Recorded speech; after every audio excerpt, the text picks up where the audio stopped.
Because induction into any Hall of Fame is based largely on accomplishments, one of the reasons we honor Charlie Jarzombek today is that the guy did a lot of great things on the racetrack. He won something close to 200 features on 16 different speedways, from Massachusetts to Florida, and on his home turf, Long Island tracks like Islip, Riverhead, and Freeport, he was unstoppable. In New England, the region this hall is concerned with, Charlie was the 1985 modified champion at the Stafford Speedway in Ernie Wilsberg's number 5, and he scored 10 career victories there. He was also the winner of New England's traditional season opener, the Thompson Speedway Icebreaker, in 1986. So Charlie Jarzombek clearly did a lot of winning around here. But I would suggest respectfully that Jarzombek goes into this Hall of Fame not so much for his accomplishments as for his reputation, because this was a man who was indeed that rarest of breeds, a genuine legend in his own time. There was something special about Charlie Jarzombek, something larger than life. He was tailor-made for his times because he came along in a period when modified racing had New England heroes, New York heroes, New Jersey heroes, Southern heroes, and yes, Long Island heroes. Anytime those regional heroes came together, it was special, it was fun, it was cool, it was thrilling. With all due respect to Stafford and Thompson and to their high-profile events, the true measure of Jarzombek's stature was better seen at places and races where the headlines weren't necessarily as bold. Sure, you could always count on Charlie to spice things up at the Spring Sizzler or the Thompson 300, but I always thought he made his biggest New England impact whenever he showed up, often completely unannounced, at a 100-lap open competition race somewhere at some little bull ring. Maybe it was the Waterford Speed Bowl or the long-gone Plainville Stadium right here in Connecticut, or maybe it was the Vendetti family Seekonk Speedway in Massachusetts. Charlie Jarzombek won at all those places. One of the beautiful things about those open shows was that they didn't have any entry blanks. Way back when, the introduction of entry blanks for major races was supposed to be a great thing for both promoters and race fans, because this way everybody involved could have a reasonable expectation of just who was going to show up on a particular day. Fair enough. But in hindsight, the entry blank took away a lot of the mystery that used to be such a wonderful part of short track racing. By the mid-'70s, you knew exactly who was going to run the major NASCAR shows at Martinsville and the Race of Champions at Trenton and the Stafford 200, but you still never knew for sure who might show up for the Blast-Off 100 at Waterford or a Wednesday night open at Plainville or a Columbus Day 200 at Seekonk. And on such occasions, it was always a huge bonus to see the Jarzombek hauler and that white number 1 Vega sitting in the pits. That was the kind of aura that surrounded Charlie Jarzombek.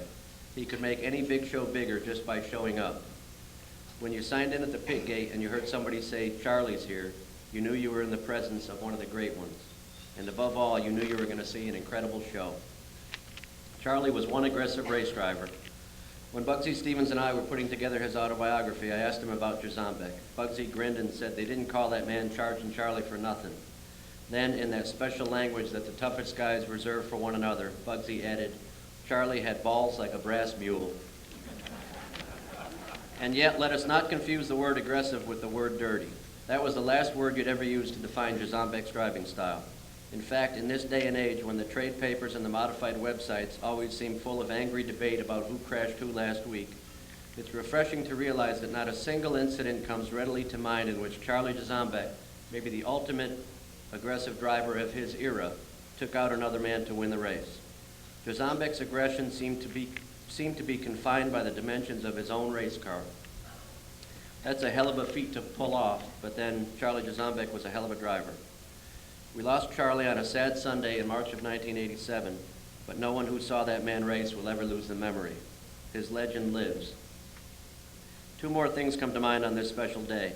One is that on the same afternoon when this Hall of Fame inducts Len Bowler, the most celebrated backyard engineer in the history of modified racing, it's only fitting that Charlie Jarzombek joins him, because all but a handful of Charlie's victories came in cars he built with his brother Ricky and his dad, best known by his nickname, Super. These Jarzombeks were ruggedly independent and also smart enough to build mean-looking race cars that were light and fast, yet tough enough to stand up to Charlie's punishment. The second thing is that these Jarzombeks were as close to a racing family as I've ever seen. Think about this. With most family racing teams, you can clearly see that a father is paying the bills so the son can have fun, or maybe one brother is sponsoring another. But that Jarzombek clan was so tightly knit, so much a true team, that in all those years of following their racing, I don't think I ever gave a thought to who actually owned the car, or who bought the tires. They simply went racing together. In all those ways, the winning, the mystique, the aggression, the independence, the family involvement, Charlie Jarzombek embodied the absolute best of short track racing. He was and always will be the king of Long Island, but I think he'd have been happy to be called one of New England's adopted sons. And I know he'd be proud to be listed alongside the terrific racers he joins in this institution. And so today, Charlie Jarzombek is doing what he did every time he rolled onto the speedway in that white number 1. He is making a big show even bigger. I'd like to ask Ricky Jarzombek, his brother and crew chief and right-hand man for all those years, to come up and accept this plaque as the New England Auto Racing Hall of Fame welcomes the great Charlie Jarzombek. On behalf of my family, myself, all of our friends, and the many fans who supported us through the years, I'd like to say thank you to all involved in the induction of my brother Charlie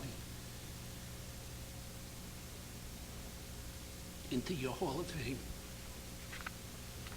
I'd like to say thanks to Mike Joy, a guy who we all watched grow up in New England and who's made us proud.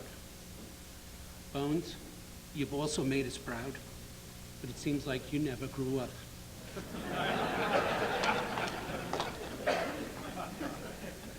When we were, all of you that are laughing, you know what it's like not to grow up too. When we were racing on Long Island, we sometimes ran 2 or 3 times a week.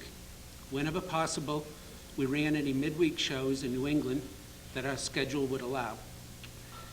Charlie brought his pedal to the floor style of racing with him to every race.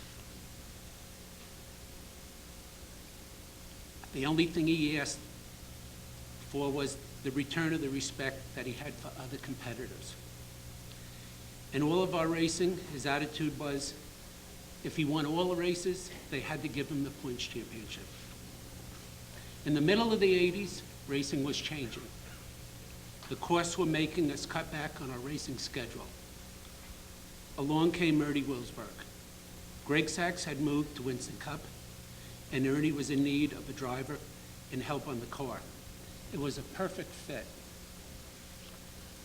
When we ran our car in New England, I always felt that we had a chance to win any race that we entered. When we ran Ernie's car, I always felt we were going to win every race we entered. Ernie is dealing with some health issues and couldn't be here today. We wish him well. Thank you, Ernie.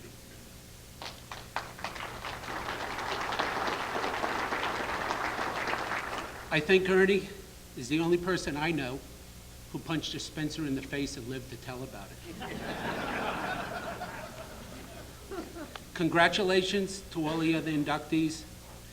And about at this part of the speech, my brother would probably say, somebody get me a gin and tonic and let's enjoy the party. Thank you.